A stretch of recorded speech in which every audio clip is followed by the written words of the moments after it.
Olá, meus amados irmãos e irmãs, sejam bem-vindos ao canal Terceiro Elias Profético.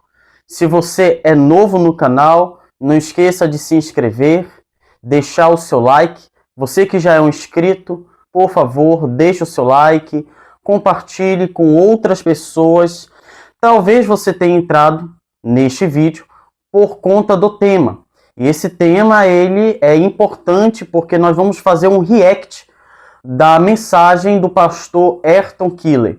Eu assisti uma parte desse sermão, mas é interessante que quando você vai ver outros canais no YouTube, parece que esse sermão deu um burburinho. Muitos fizeram react, muitos analisaram esse sermão e não será diferente aqui deste canal. É a primeira vez que estou fazendo isso, mas eu gostaria que você abrisse seu coração. Eu gostaria também que você refletisse um pouco acerca do estado espiritual que se encontra a nossa igreja. Mas antes, eu quero deixar um trechinho do sermão do pastor Ayrton Killer e depois nós voltamos para as ponderações acerca deste sermão. Qual será a prioridade da igreja para os próximos 5 anos? Sabe qual é? Não é algo novo. Não é o que foi inventado, não é um tema para a gente tentar promover alguma coisa que você vai agora, puxa, ele chegou com uma novidade. Não é. Nós sempre fomos assim. Eu só tentei dizer, como líder, eu gostaria de trabalhar pela igreja, apoiar a igreja para continuarmos sendo o que nós sempre fomos. E aí, isso tudo foi resumido em uma frase. Sabe qual é a prioridade? É isso aqui na tela agora. Ser uma igreja fundamentada na Bíblia e focada na missão. É difícil? Acho que é claro, é simples, é fácil. Qual é o sonho da igreja? Qual é a prioridade da igreja? Para onde nós vamos como igreja? Nós gostaríamos de ser em 212 lugares do mundo, aqui em Brasília, aqui no Centro-Oeste, aqui no Brasil, aqui na América do Sul, em qualquer lugar, uma igreja que está fundamentada na palavra. Não está fundamentada no que eu falo pela posição que eu tenho.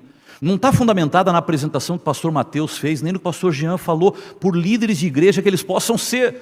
Nós somos fundamentados na Bíblia. Está na Bíblia? Vamos.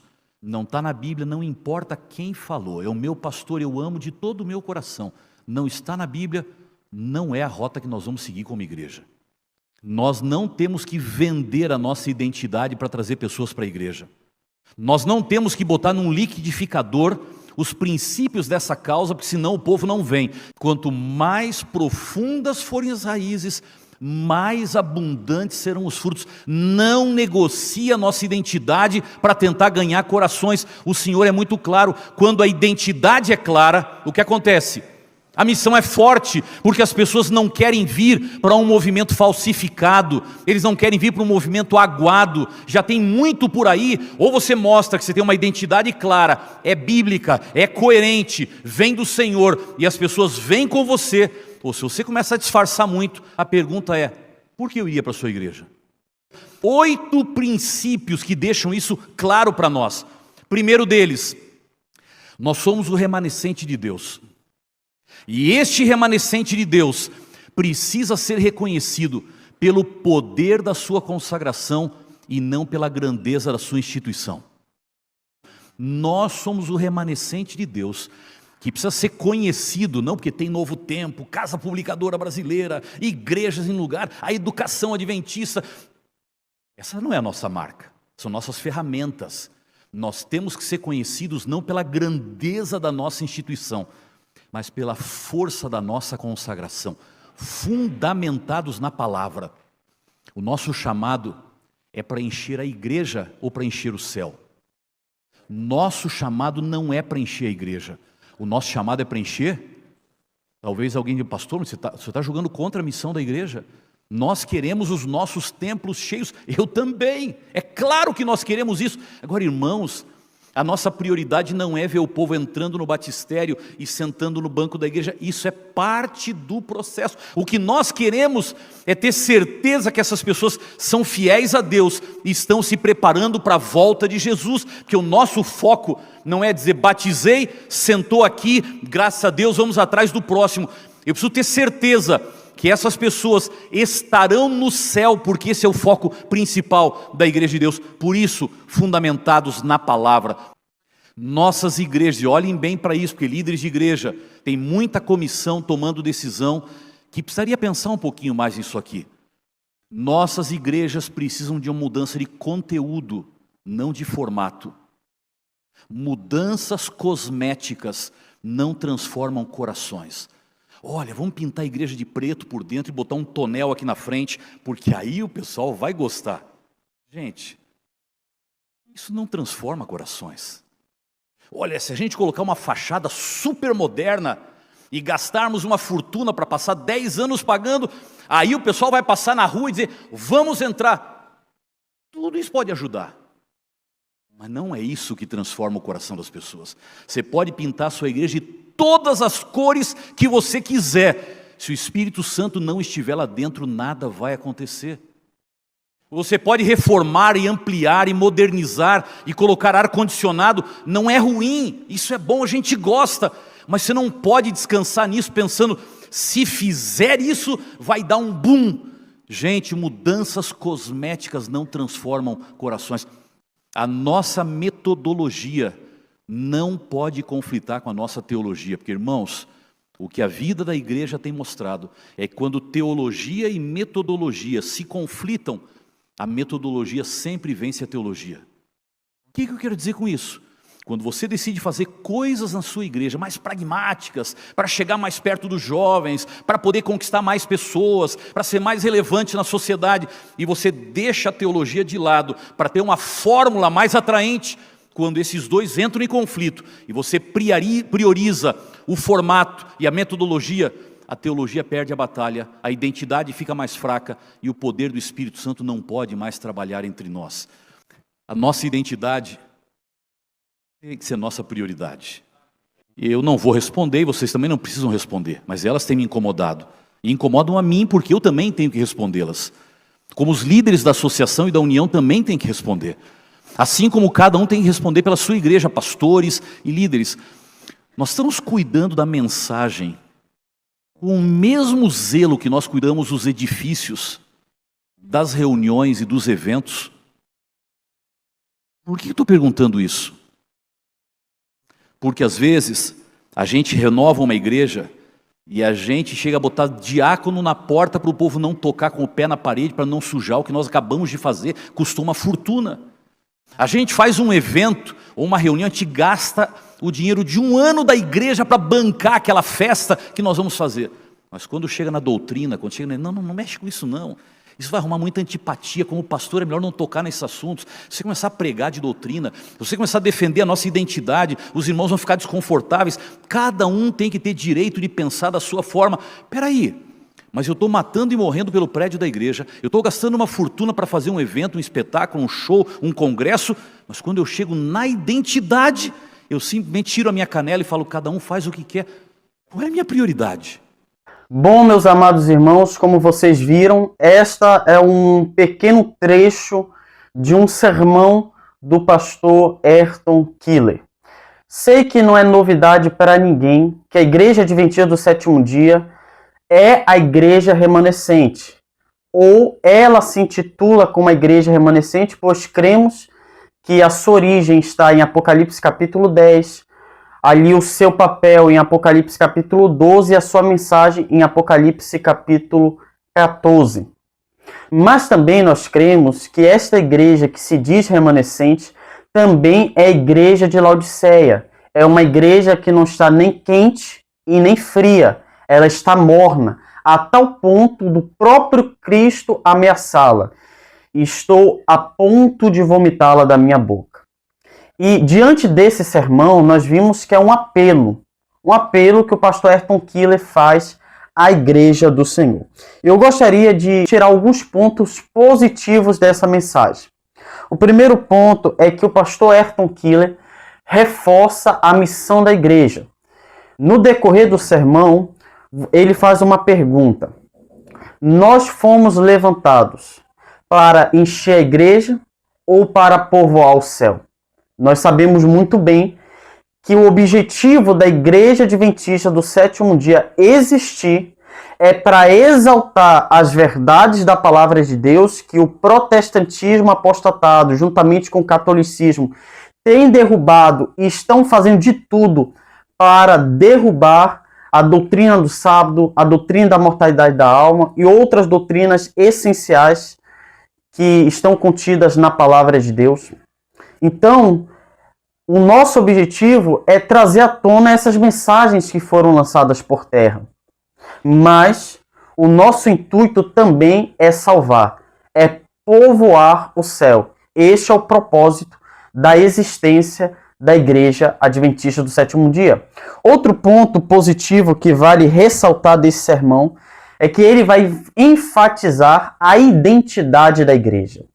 Nós temos uma identidade e nós não precisamos negligenciá-la. Não há como negociá-la. É a nossa identidade. Se nós a deixarmos de lado, nós perdemos o motivo pelo qual nós existimos. Então ele reforçou da importância da igreja preservar sua identidade profética. E terceiro, reforça aquilo que sempre é batido, ou deveria ser batido nas igrejas, que o adventista precisa ser um estudante da palavra de Deus. Se você fizer uma mínima pesquisa dentro da sua igreja, você vai perceber que muitos não têm um conhecimento acerca das doutrinas e crenças da nossa igreja, e se tem, é algo muito superficial.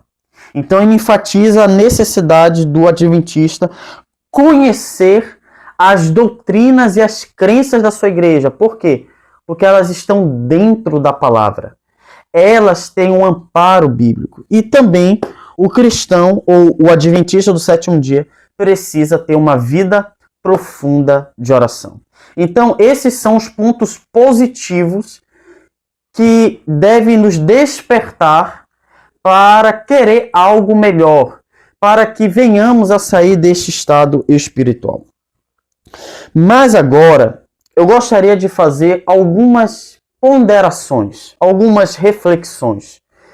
E antes de você dizer o seguinte, você está acusando a menina dos olhos de Deus, porque sempre quando nós fazemos essas observações, sempre tem aquelas pessoas que dizem, você está criticando, você é um crítico da igreja, você está ferindo a menina dos olhos de Deus. Esse não é o objetivo. É apenas fazer uma reflexão. Será que a nossa igreja está seguindo aquilo que foi nos deixado na palavra, nos escritos de Ellen White e também pelos nossos pioneiros? A primeira ponderação que eu queria fazer é a seguinte: será que esta mensagem do pastor Ayrton Keller, ela será seguida na risca? Não é à toa que o título desse vídeo, Pastor Ayrton Keller, vai ser mais uma falácia.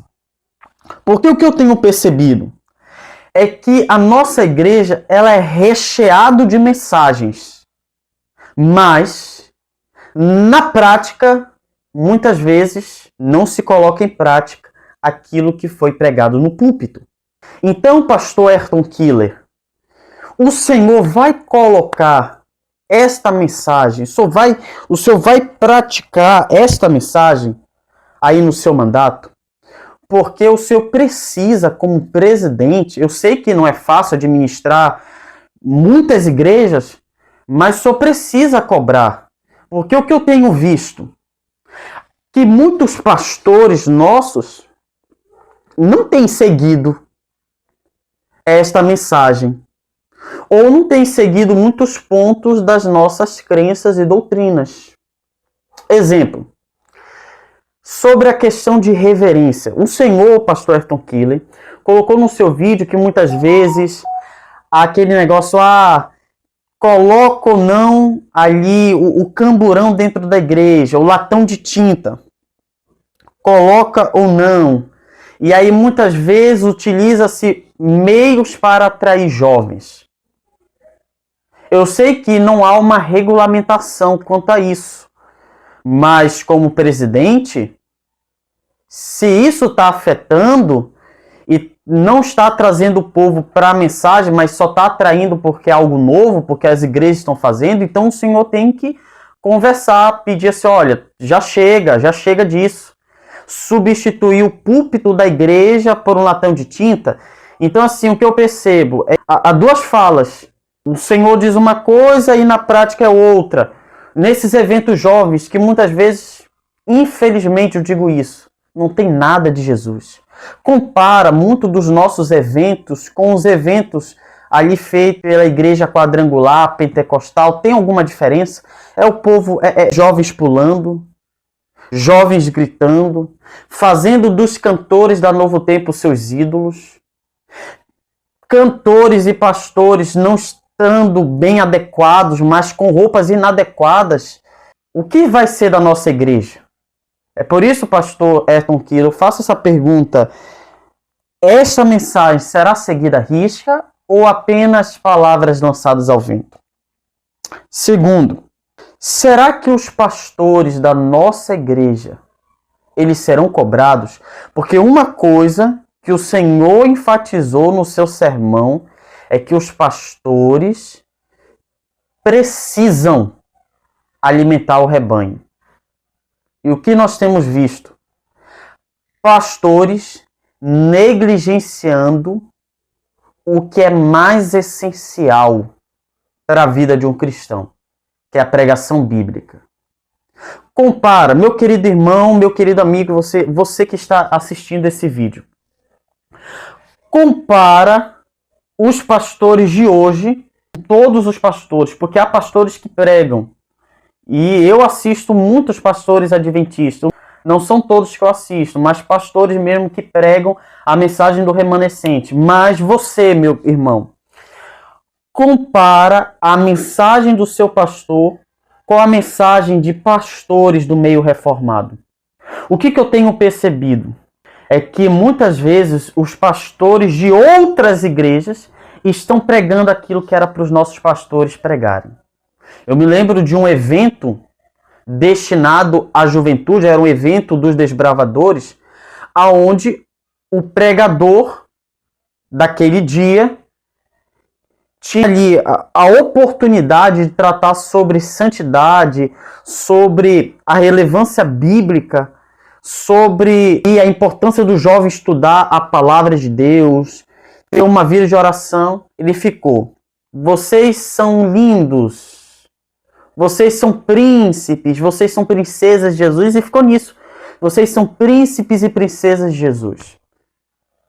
A tal ponto que eu deixei de lado, eu estava assistindo essa mensagem, eu saí porque eu não estava aguentando, porque eu não estava vendo embasamento bíblico, eu não estava vendo estudo da palavra. E aí eu fui ver um evento ali proporcionado pela Igreja Reformada. E nesse evento tinha jovens, tinha adultos, todas as classes. E sabe quais eram os temas? A doutrina da graça. Um estudo profundo sobre a doutrina da graça. A importância da Bíblia na vida de um cristão no tempo presente. Santidade, sem a qual ninguém verá a Deus. Ou seja, muitos pastores que não têm toda a verdade estão pregando aquilo que era para os nossos pastores estarem pregando. E sabe o que me deixa triste? E eu falo isso como um membro, como jovem.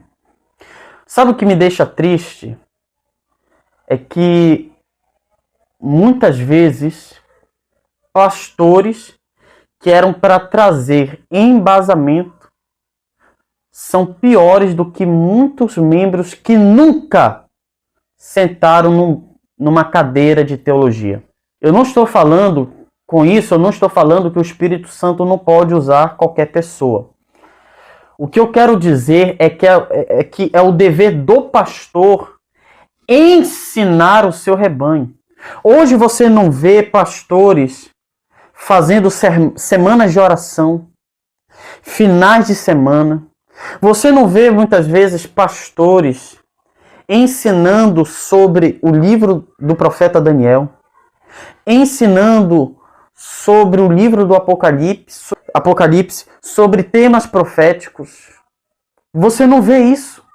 Ou seja, precisa haver uma cobrança sobre os pastores. Eu quero fazer um apelo para você que é membro e também para você que é o ancião. É seu dever cobrar do pastor ensinamento. É seu dever como membro cobrar do pastor nutrição espiritual.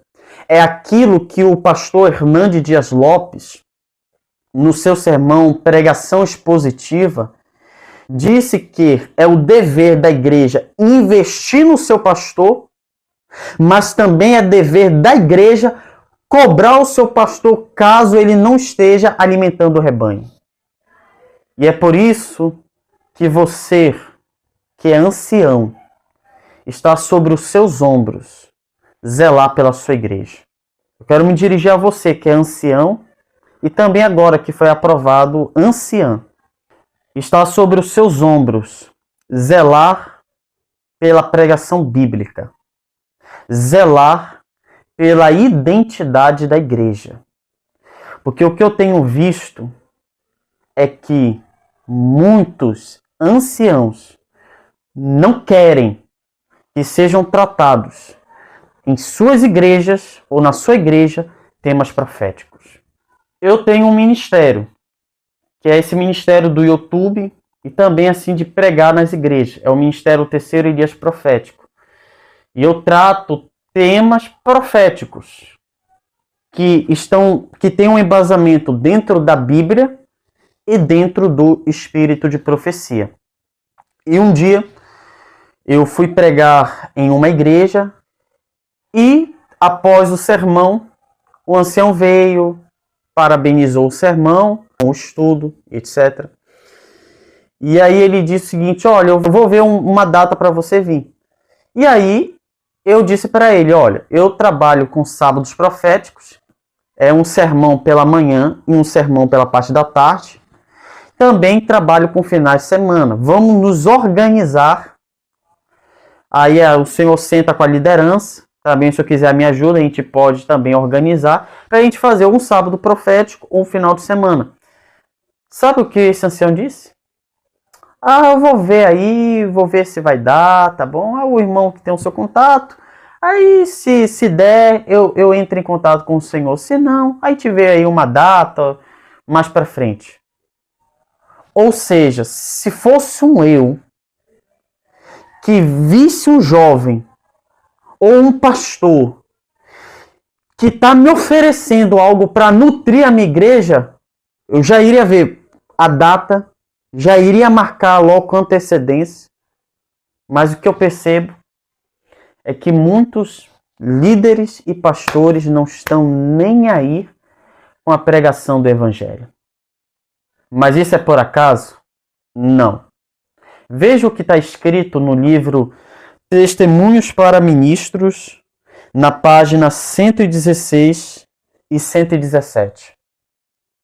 Ellen White nos dá o motivo pelo qual muitos líderes e muitos pastores não pregam aquilo que deve ser pregado nos púlpitos da Igreja Adventista. Veja o que ela diz. Ao nos aproximarmos do fim da história deste mundo, devem as profecias relativas aos últimos dias exigir nosso especial estudo. O último livro dos escritos do Novo Testamento está cheio de verdades que precisamos compreender. Que livro é esse?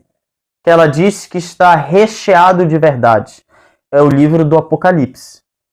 Então, quando nos aproximamos do fim da história deste mundo, as profecias devem exigir o nosso maior estudo. Nosso maior foco deve estar onde? Nas profecias. Principalmente no livro do Apocalipse. E agora ela vai identificar o motivo pelo qual muitos negligenciam as profecias.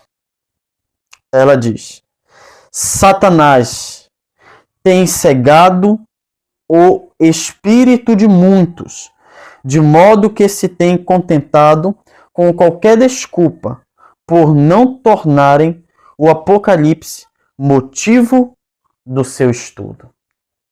Então, quem é que está por trás de muitos líderes, anciãos e pastores por negligenciarem o estudo dos livros de Daniel e Apocalipse? Quem é que está por trás? Satanás. Por quê? Porque Satanás bem sabe que quando esses livros, no exato momento que eles forem valorizados, o que vai ocorrer no meio do povo de Deus? Um grande despertamento espiritual. E qual é o objetivo de Satanás? É nos conservar no estado de Laodiceia. Será que Satanás está por trás de você, líder ou pastor adventista, por você negligenciar esses estudos? Por você não querer alimentar a sua igreja? Reflita e você chegará a uma resposta. Aos pastores adventistas que têm negligenciado a pregação expositiva e a pregação das profecias, veja o que a Bíblia diz acerca desses pastores. Jeremias capítulo 23, nos versos 1 a 4. Eu estarei lendo na Nova Versão Internacional, que diz o seguinte: Ai dos pastores que destroem e dispersam as ovelhas do meu pasto, declara o Senhor. Ou seja, um ai repousa sobre você. Ai dos pastores que destroem o rebanho de Deus. E como você, pastor, destrói o rebanho de Deus? Quando você não nutre a sua igreja. Quando você não visita os membros. Quando você cobra comunhão, cobra dízimo, mas você não faz a sua parte como um pastor. Um ai repousa sobre você. No versículo 2, Yahvé, o Senhor, o Deus Todo-Poderoso, nos diz: Portanto, assim diz o Senhor, o Deus de Israel, aos maus pastores que tomam conta do meu povo: foram vocês que dispersaram e expulsaram o meu rebanho e não cuidaram dele. Mas eu vou castigar vocês pelos seus maus procedimentos, declara o Senhor. Isso é pesado. Ellen White, no livro Eventos Finais, ela diz que muitos pastores que entraram no ministério, mas que não foram chamados por Deus e que não fizeram o seu dever como pastor, Deus irá eliminá-los da sua obra. E de acordo com Jeremias, o que é que vai acontecer com esses pastores? O próprio Deus vai derramar o seu juízo, a sua ira, sobre estes que deveriam zelar pelo rebanho, mas não estão zelando. É por isso que Pedro vai dizer o seguinte: pastores, assim como eu, zelem pelo rebanho, porque quando o verdadeiro pastor se manifestar, ele vai cobrar. No versículo 3 e no versículo 4, Deus faz uma promessa. Nos versos 1 e 2, Deus identifica que no meio do seu povo remanescente existe aqueles que são maus pastores, mas agora ele vai identificar aqueles que são os verdadeiros pastores. Veja o que diz o versículo 13 e versículo 4. Eu mesmo reunirei os remanescentes do meu rebanho de todas as terras para onde os expulsei, e os trarei de volta à sua pastagem, a fim de que cresçam e se multipliquem, Versículo 4. Estabelecerei sobre eles pastores que cuidarão deles, e não mais terão medo ou pavor, e nenhum deles faltará, declara o Senhor. Eu sei que este vídeo é um vídeo que vai incomodar muita gente. E talvez esteja incomodando você que é pastor ou você que é líder. Mas eu quero deixar uma mensagem de esperança. É que mesmo em meio à apostasia que há no meio do remanescente, mas Deus tem preservado aqueles que são os 7.000 que não dobraram seus joelhos a Baal, que não se dobraram diante da apostasia. Deus tem preservado pessoas que são leigas, que são simples, mas que dedicam tempo à palavra e à oração. E também Deus tem preservado no remanescente pastores que não temem chamar o pecado pelo seu nome exato.